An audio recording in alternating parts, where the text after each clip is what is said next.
Holy shit! The BMW M5 is an absolute legend, and with a new model on the way, I thought it would be a great opportunity to look back on the model's history and determine which one is best. Today, we are going to be taking a drive in the 4 original M5 variants, and we're going to see how they stack up against the new one and where the M5 legacy has ended up today. We're starting where we should, with the original, the E38 BMW M5, the car that launched a legacy. You know, back in the 80s, when BMW first stuck the engine from their M1 supercar into a sedan, they didn't know that this idea was going to take off and be copied by everybody from then on out. They just thought it would be a cool idea. And it was. So this is my first time ever getting to drive an E28 M5. I've driven modern iterations of it. I've driven the legendary E39 and E60 models. But this is the first time I've ever driven this old of a car. And I want to translate to you what has come through from this original generation and talk about what hasn't. So first of all, this is a pretty comfortable car. Like, this has very small wheels comparatively to a brand new BMW. It doesn't have adaptive suspension or anything like that. So we're on this beautiful canyon road outside of Laguna Seca. The suspension is definitely a lot softer than what you would get in a modern M5. We're getting a lot of body roll here. However, it is translating the texture of the road to my butt, so I do feel exactly what the car is doing. The steering is what feels so different from a modern M5. It is electrically assisted, but you can just feel so much through it. It's just such a nice steering angle on this car. Not too heavy that you wouldn't want to road trip this car on the highway, but just enough that you can really just play around with this car. It feels so simple. It feels so connected. And then there is the big difference here. We've got a straight 6. I believe this one produces about 382 horsepower, which is, you know, by modern standards, it sounds really good, but I'm flat to the floor, and we're just not really going all that fast. But the manual transmission, this is great. This is something that unfortunately is no longer offered on an M5. It's far from the slickest manual transmission. It has pretty long throws, but the clutch take-up is just really nice. It's a pretty long clutch. I wasn't expecting it to be short. I was expecting like a pretty nice long clutch. The shifter itself just falls really nicely into hand. We can do some nice heel toes. The pedals perfectly placed for heel towing. Oh, and that's all induction noise that I'm getting. It's not like a modern M5 where you're getting ra-ba-ba-ba, ra-ba-ba-ba-ba from the exhaust. You're just getting that nice song of the inline 6.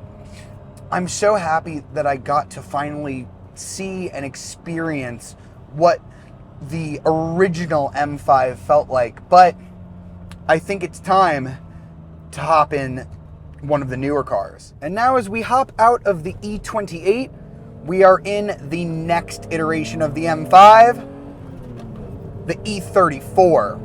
Now the E34 is a little bit interesting here because this is the last of the hand-built M5s. Everything after this was built on a production line, you know, special because they're M5s, but this is the last truly hand-built one, and this is the last one that had a straight 6 engine. Now, this is a lot more powerful than the E28 that we just got out of. This is producing about 320 horsepower, but it's a lot heavier too. This is a larger car. It has a lot more weight. And oh man, now that we're getting it out here, it's very interesting. This car feels so much different than the E28.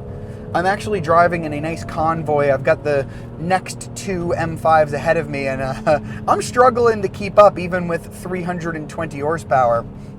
But I will say, this engine sounds a lot better than the E28 motor. The E28 was just really quiet. I mean, I could hear, the engine doing its thing, but when I get on the throttle in this, yeah, it just makes a much better noise. But the inputs of this car are so very, very different from the E28. The steering, way more assisted. It doesn't feel quite as pinpoint as it did in the E28. I feel like I'm a little less connected in every single input of this car. The steering is still pretty nice, but it has that very 90s like on center slack that was very common in this era. Once you get it off center, it does feel really nice, but not quite as tight as it did in the E28 car. And then there's the transmission. I think the transmission, the throw is a little bit better, but it feels like there's just not as much of a natural connection between me and it. Although the power, like I said, still not a lot by modern standards, but definitely better than it was in the E28. The clutch take-up is also just not as nice. I feel like this has just a little bit of a lighter clutch than the E28 did. The E28 was definitely not a heavy clutch, but this is just not giving me that clutch feedback that I really like. The heel toe in this car, actually really good. I think it might even be a little bit better than it was in the E28. I can really just love the pedal placement. Ooh, I can just pop it. Such a nice light flywheel. Oh, yes. And the steering, while it's a little dead on center, it has a ton of communication to it. I really do feel, I think, even a little bit more in the road than I did in the E28. When I go over some kind of wobbly bits, I definitely feel the steering wheel shake and shimmy a little bit, but I still have that really nice comfort. And this definitely feels like a more quiet cabin. This, I could get on the highway and cruise in this. We still only have 5 gears here in the E28. Nice long throw to it. Nice comfy seat, and it feels a whole lot more modern in here than it did in the E28. I don't think that this is my favorite M5 by any stretch. This is kind of the most unloved of all of the M5s, if I'm being honest. It's not the one that everybody talks about with such great envy, but it is still a really cool car, and it is nice to see how the progression of the M5 legacy continues with this car. You catch me at the turn of the millennium, the year 2000. I was still coming of age, but BMW had this whole M5 thing all figured out. The M5 had been an established nameplate by now, so BMW knew it could afford to take some more chances to bring this legendary nameplate into a new era. We've got satellite navigation. Out goes the hand-built body. In comes the V8. No more inline 6 for the M5. We now have a fire-breathing V8 producing 400 horsepower. Now, this was a really substantial jump for the M5 in more ways than one. This feels so much faster than the E34, but it just feels so much more modern on the inside as well. I mean, you can definitely tell that there are some mid-2000s plastics and leather in here, and the navigation system feels super old. It is not a touchscreen. You have a little control knob, but if I were to put an Apple CarPlay stereo unit in this car, it could feel modern. That's how buckled down and well built the E39 was. Now, this is often touted as being the best handling of the M5s, and I don't know how hard I would argue that. This thing is so great. You've got much better on-center feel than either of the two previous cars, and then when you load it up, it gets even better. This thing is just such a joy. The chassis is so well tuned in this car, and now, unlike the original two inline 6 power cars, oh, you've got that V8 soundtrack. Still with a manual transmission. You could only get the E39 with a manual transmission. BMW was not messing about with automatics. They were not good enough at the early turn of the millennium to be in a performance car like this. And I'm so glad that BMW did not go the route that Mercedes did at the time with all of the AMG cars, making them automatic. And that's what makes this car so much more timeless. Naturally aspirated V8, this still feels fast by modern standards. The E34 and the E28, I was going flat out on some of these roads easily. I had to worry about braking, but in this car, I got to be a little bit more careful with how I deploy the throttle. I got to be a little bit more careful with my gear changes, which are, by the way, so much better than either of the first two cars. I don't think this is the best BMW transmission I've ever been in, but it is still pretty fun to row through the gears. The chassis loves communicating with you. It doesn't have that absurd stiffness where everything just corners flat like a modern M5. It bends with you. It plays with you a little bit. The steering just has so much communication to it. I will say though, this is only the second or third E39 that I've driven, and the first two were in nowhere near as good of a condition as this one. But even still, this one is in impeccable condition, and there are still some things I'd want to do to it to make it that car that everybody has told me it can be. I would want to do something to the shifter, maybe like a short throw. I think the clutch is pretty good. I could stand to have it be a little bit heavier, but this was a touring car at the time. This was a Grand Tourer, so I understand why BMW didn't want to make it too much more aggressive than this. But the exhaust, this engine is such a glorious sounding engine, and I really can't hear it, at least not compared to modern cars that have, I know, fake speaker noise pumping in, but even at full tilt, I feel like I could just get a little bit more noise into the cabin. A nice dine-in or Akrapovic exhaust would just do this car wonders. But other than that, the handling of this is just absolutely brilliant. This feels like such a leap from the E34 that came before it. The E34 was definitely a jump over the E28, but you could still feel like they were cut from a similar cloth. The M5, the E39 M5, was BMW's first foray into the muscle car era. It was just so cool at the time. You had the commercial where Madonna was in the back seat being driven around by a maniac at the steering wheel. And today, I get to be that maniac in the E39, looking through these beautiful white gauges that are just so easy to read and so simple. And revving it out. I just have torque that I didn't have in the previous two cars.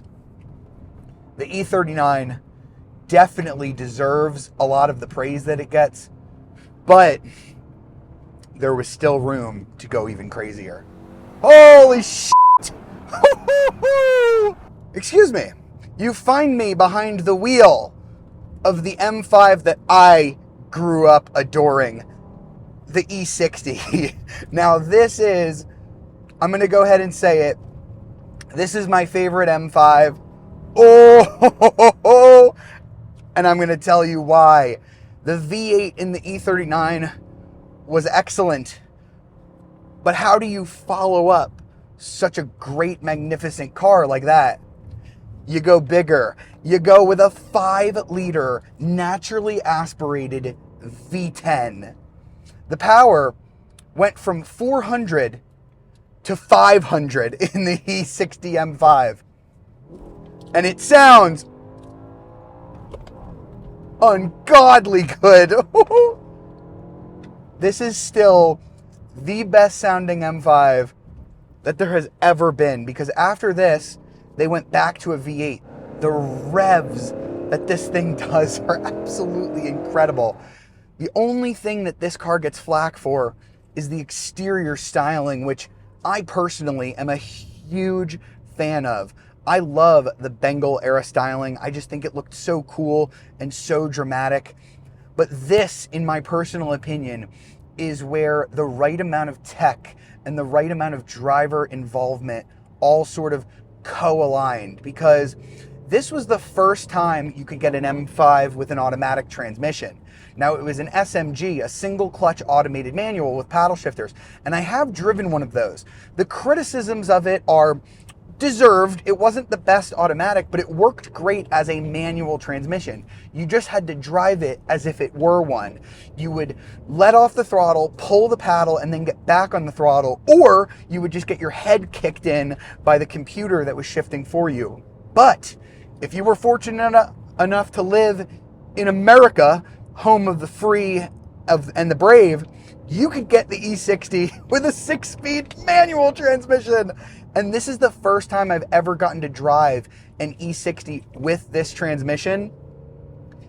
And I know at the time people said that the automatic was better, but there's a reason why these manual ones command such a premium over the automatic ones. And I haven't even told you the best part about this car. Right now, I've just been driving in the normal mode. I only have 400 horsepower.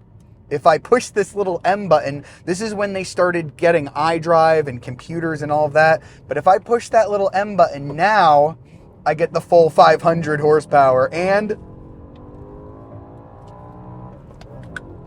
oh, it sounds like I'm driving a Gallardo. It sounds like I'm driving a supercar, but I'm in a 4-door sedan. And the steering of this is so much different than the E39, especially the E34 and E28. It's way more assisted, but it just has this sharpness, the directness. I think this is the peak of steering right here. I think the E39 had it almost perfect, but then I think the E60 came along and just really nailed it. This is an absolutely gorgeous, gorgeous, gorgeous steering. And the suspension on this is not too brutal, but it still handles so darn well, even over the bumps, even when I have the adaptive dampers in their stiffer setting. Although I believe that with the manual car, you didn't have quite as many different adjustments as you did in the automatic car. Once again, the rev match on this, oh, brilliant. Oh, right to the 8,000 RPM red line. We're gonna rev match it. Oh, it's a supercar first and a sedan second. Oh, it was good with the SMG, but oh, this is my favorite M5. This is the best of the bunch. I even have my seat bolsters are working against gravity to try and hug me into the seat. Wow. The amount of pace difference from the E39 to this is unbelievable. That was a propeller plane. This is a jet fighter. I know that the manual ones of these command a much higher price than the automatics, but really, I'm tingling from driving this. This is exactly how I hoped it would be when I first saw Jeremy Clarkson drive this on Top Gear. He told me how good it was, and now I can finally confirm my suspicions. The E60, oh, is peak M5. You heard it here, folks. Now, unfortunately, BMW did not have an F10 M5, and I've already driven the F90 quite a bit. It is a really nice car, but it does feel a little bit detached from this car's roots, as we just found out driving the older versions of the M5. And that's going to lead us to the car that you see in front of me. This is the all-new G90 M5. For the first time ever, you will be able to buy the M5 as a station wagon here in the US. For the first time, it's going to have a plug-in hybrid powertrain producing 717 horsepower, making it the most powerful M5 ever, but it is also the heaviest at well over 5,000 pounds. Now, I think this is going to drive great. I'm not sure it's going to feel quite like the M5s we just drove, but I am excited to finally have a wagon here, and I honestly can't wait to get behind the wheel of it. We really hope you've enjoyed this look at all of the previous generation M5s. Stay tuned for our first drive review of the 2025 BMW M5, which should be later this year. And as always, if you enjoyed this video, be sure sure to like, subscribe, and ring the notification bell to be alerted of our latest videos, and I'll see you next time.